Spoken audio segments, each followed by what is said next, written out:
Breathing and exchange of gases. Breathing or respiration is the process of taking in oxygen and removing carbon dioxide from the body. Mechanism of breathing is different in different group of animals. It depends on the level of organization of the organism and also the environment it lives in. The mechanism of breathing in an animal which is living in water would be different from an animal who is living on land. Let's look at the respiratory organs of a few animal species. In lower invertebrates like sponges, coelacanths and flatworms, the exchange of oxygen with carbon dioxide is carried by simple diffusion over the entire surface of their body. The oxygen is taken inside and carbon dioxide is removed by simple diffusion directly from the surface of the body. In earthworms, respiration takes place through the moist cuticle. Cuticle is a thin non-cellular covering above the epidermis. It is kept moist by mucus which is secreted from the epidermis, and this moist cuticle traps oxygen which diffuses inside, and it also helps in diffusion of carbon dioxide outside into the atmosphere. Therefore, when an earthworm is kept in dry hot climate and the cuticle also becomes dry, there is no diffusion of carbon dioxide and oxygen taking place and the earthworm dies. Insects have tracheal tubes as their respiratory organs. Tracheal tubes are a network of tubes present in the body of the insects as shown in the diagram. They are connected to the atmosphere by multiple openings called spiracle. Air enters inside through these spiracles. The diffusion of carbon dioxide and oxygen takes place in the tracheal tubes. Aquatic arthropods and mollusks have gills as their respiratory organs. This type of respiration is called as branchial respiration. This is a diagrammatic representation of branchial respiration.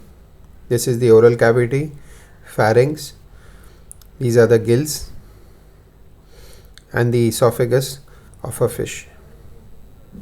During inspiration, fish opens its mouth and takes in water. The gills are made of filaments and lamellae. This arrangement increases the surface area for gas exchange. They also contain large number of blood vessels. Blood flow is in the opposite direction of the flow of the water, resulting in a counter current flow, which also helps in exchange of oxygen and carbon dioxide. During expiration, the mouth closes and water is removed through the gill slits. Terrestrial arthropods and mollusks have lungs as their respiratory organ. This type of respiration, where exchange of gases takes place in lungs, is called as pulmonary respiration. This is an example of a book lung. There are multiple layers of lamellae arranged over each other like pages of a book. Presence of lamellae increases the surface area for exchange of gases. Vertebrates. Fish have gills as their respiratory organs. Reptiles, birds, mammals breathe through lungs. That is, they have pulmonary respiration. Amphibians have pulmonary respiration as well as cutaneous respiration. The moist skin of amphibians help in diffusion of gases. The human respiratory system. Our nose has two openings known as the nostrils. The nostrils then lead to the nasal chamber or the nasal cavity. The nasal cavity then leads to pharynx. Pharynx has three parts. The upper part, which is behind the nasal cavity, is called as nasopharynx. The middle part, which is behind the oral cavity, is called oropharynx, and the lower part, which is behind the larynx, is called as laryngopharynx.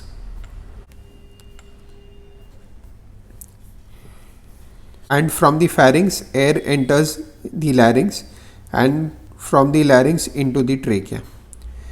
The opening of larynx, which is called as glottis, is guarded by a cartilaginous flap which is known as the epiglottis.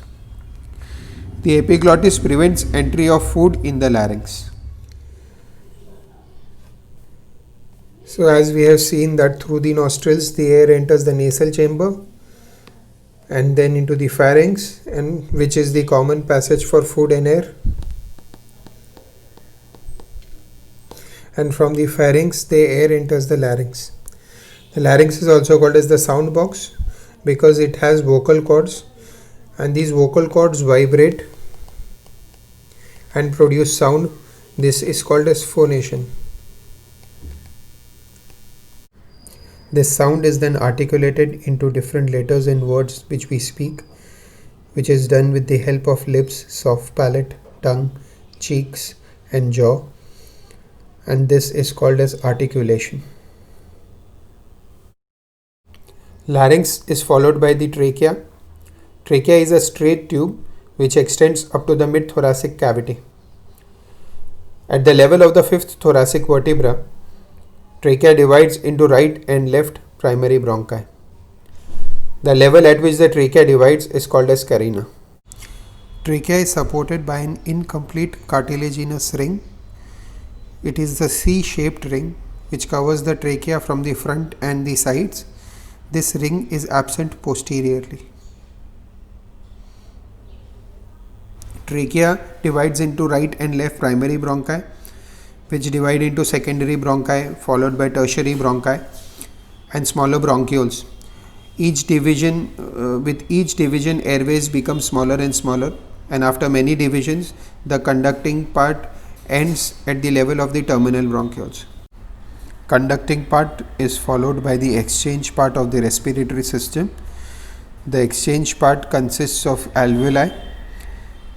The exchange of gases, that is exchange of oxygen and carbon dioxide, takes place at this level. This diagram represents zones of the respiratory system. As you can see, the conducting part is up to the terminal bronchioles, which is followed by the respiratory or exchange part. Function of conducting part of the respiratory system is to transport air from the atmosphere to the alveoli.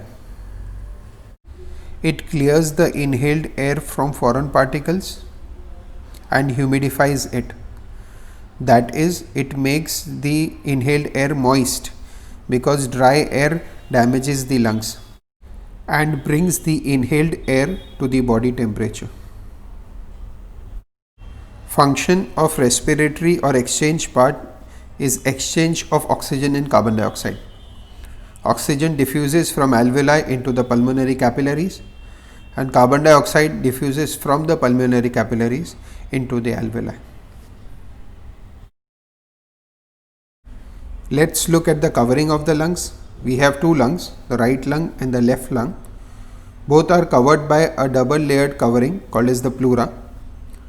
The outer layer of the pleura is called as the parietal pleura, and the inner layer is called as the visceral pleura.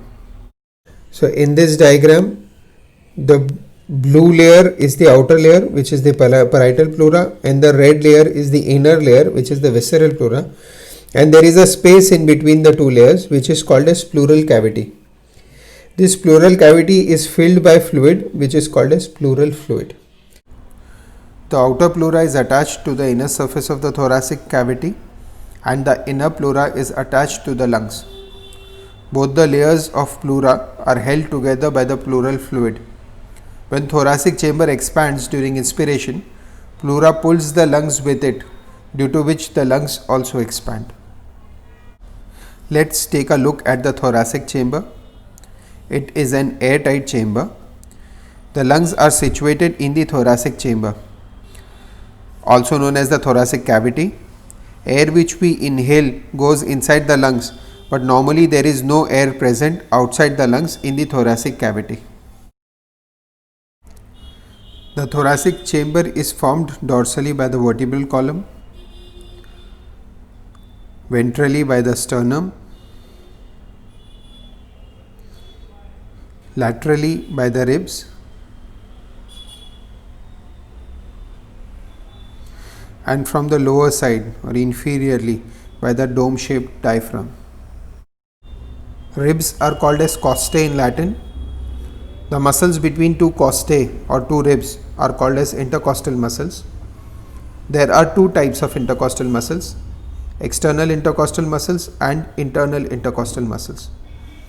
External intercostal muscles contract during inspiration when we breathe in, and internal intercostal muscles contract when we forcefully breathe out during forceful expiration. Mechanism of breathing and respiratory volumes and capacities will be discussed in the next video. Thank you for your patient hearing.